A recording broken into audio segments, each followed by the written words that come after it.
আজকে আমরা সূরা বাকারার ভার্স বা আয়াত ৯ পড়ব।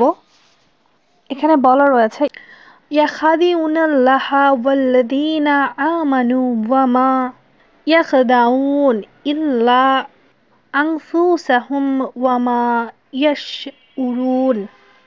They seek to deceive Allah and the believers, yet they only deceive themselves.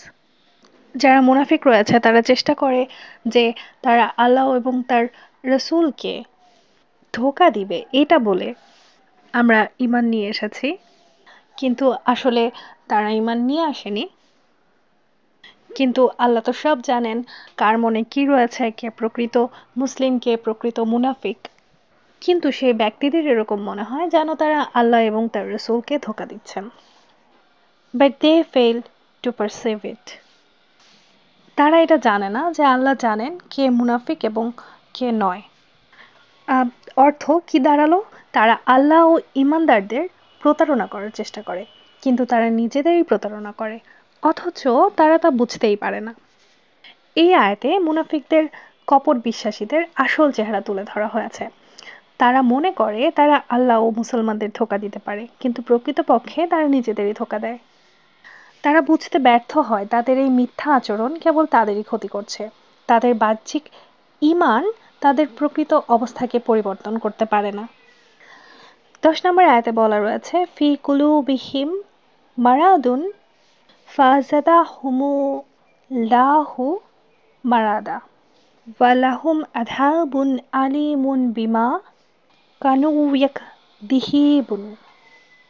There is sickness in their hearts, and Allah only lets their sickness increase. আল্লাহ এখানে যে সিকনেসের বিষয়ে কথা বলছেন সেটা কোনো শারীরিক সিকনেস নয়, এটা একটা মনের সিকনেস। এই সিকনেস ওয়ার্ডটা ইউজ হয়েছে ডাউট থেকে, ঠিক আছে? এটা হাদিসে এসেছে, অর্থাৎ তাদের অন্তরে সন্দেহের জন্ম দেয়া। They will suffer a painful punishment for their lies. দেখো, কিছু কপট মুসলিম আছে যারা পুরো মুসলিম সমাজের নামটাকে খারাপ করে রেখেছে। পৃথিবীর অনেক জায়গায় মুসলিম শব্দটা শুনলেই মানুষ ভয় পায়, এটা ভেবে যে এখনই কোনো বোমা মেরে দিবে এখানে এসে। তো এখানে সেটা বলা হচ্ছে মুনাফিকদের আরো একটা কোয়ালিটি আছে, কপট গুণ। তারা মিথ্যা বলে। যারা ফেক মুসলিমস রয়েছে তারা কুরআনকে মিসকোট করে, হাদিসকে মিসকোট করে, তারপরে এতটা মিথ্যা বলে।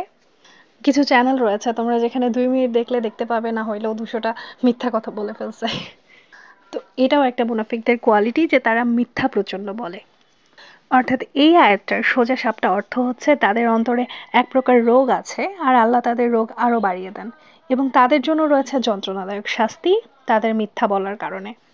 এখানে রোগ বলতে বোঝানো হয়েছে তাদের উইকনেস, আমি বলেইছি, বা আধ্যাত্মিক দুর্বলতা, যেমন সন্দেহ, ঈমানের অভাব এবং সত্যের প্রতি বিদ্বেষ। এই রোগ তাদের নিজেদের মিথ্যা এবং কপট আচরণের ফল। আল্লাহ তাদের অবাধ্যতা ও মুনাফিকের কারণে তাদের অন্তরের রোগ আরো বাড়িয়ে দেন।